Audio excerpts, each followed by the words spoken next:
Good morning. In fact, it's a very good morning because BMW has just created a two-cylinder motorcycle that for the first time truly stirs up a lot of emotions. And these aren't just simple emotions like a feeling of calm, quiet, tranquility, and absolute safety here. We are truly talking about the powerful rush of endorphins and a subtle yet significant dose of adrenaline.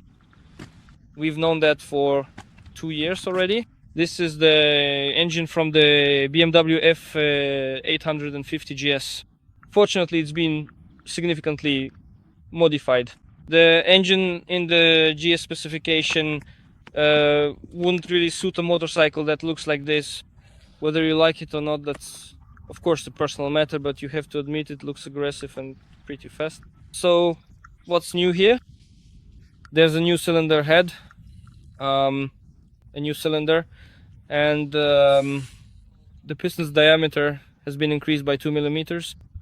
The pistons are also forged, and the motorcycle now produces 105 horsepower and, if I remember correctly, around 80 Newton meters of torque. And that really makes a difference because, as you'd expect from a BMW twin cylinder, there's a very strong low end, a very strong mid range, and that means that every twist of the throttle within the useful range for this type of motorcycle already delivers quite solid acceleration.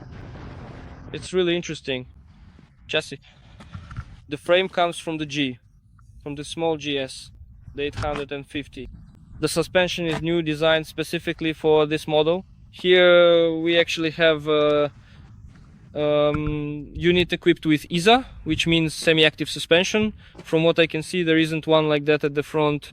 Nevertheless, even at the front, the standard equipment, the setup is really pleasant, well balanced between comfort and the ability to stay on the road during dynamic riding. And I have to admit, today it was very, very enjoyable to ride this motorcycle. It's not radical, it's not sluggish, it's just perfectly balanced. In doing so, BMW enters into direct competition with the Yamaha MT-09, KTM Duke 790, and Triumph Street Triple 765.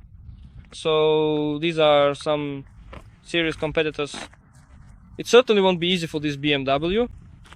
However, there is one advantage over the competition because the electronic systems are basically identical to those in the higher class, just like we had, I don't know, in the S1000 XR or the S1000 RR. So there are pro riding modes, which means we can customize every setting to our liking, and we can also choose the engine's throttle response between one of 3 modes. The engine operation mode also has 3 settings, as do ABS, traction control, and wheelie control. Everything, absolutely everything, can be customized to our preferences. Of course, that's just an option, but as standard there are 2 riding modes, rain and road. Unfortunately, the modes where the motorcycle really gets, well, let's say the most punch are only available for an extra charge. Those are Dynamic and Dynamic Pro. The quick shifter is also available for an additional fee, but to be honest, it doesn't work all that phenomenally. I mean, of course, it never happened that a gear slipped out or that I found a false neutral, but to get it to work, you really need a firm, strong movement with your foot.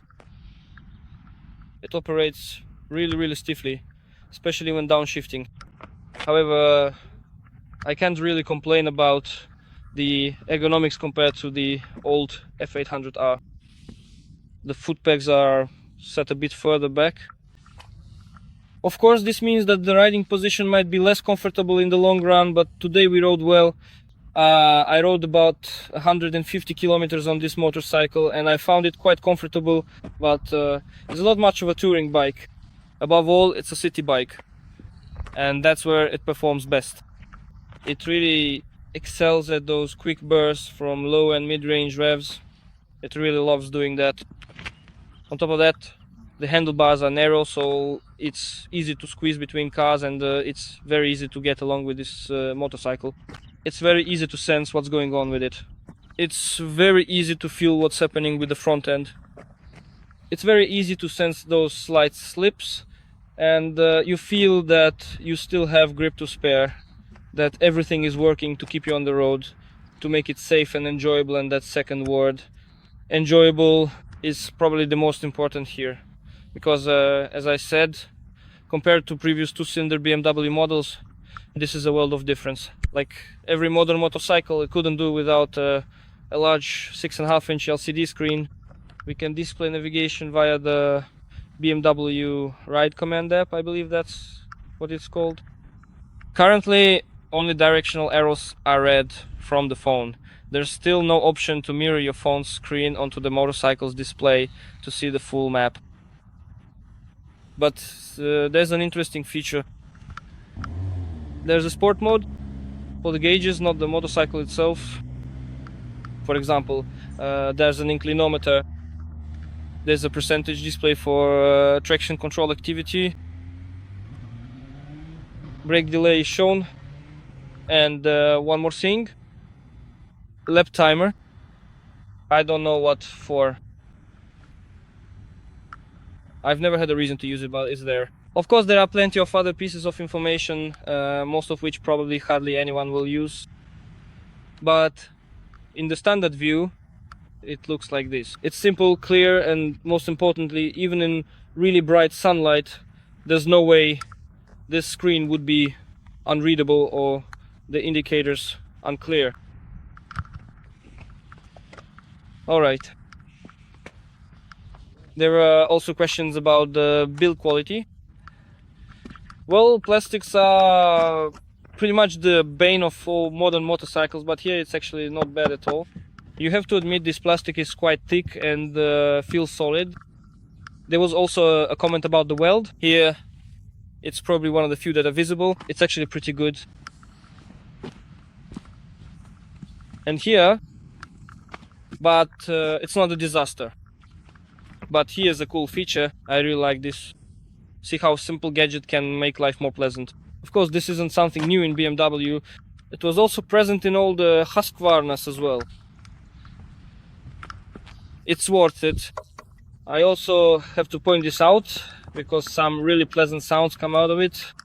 I mean, this is a stock muffler and it already sounds really nice.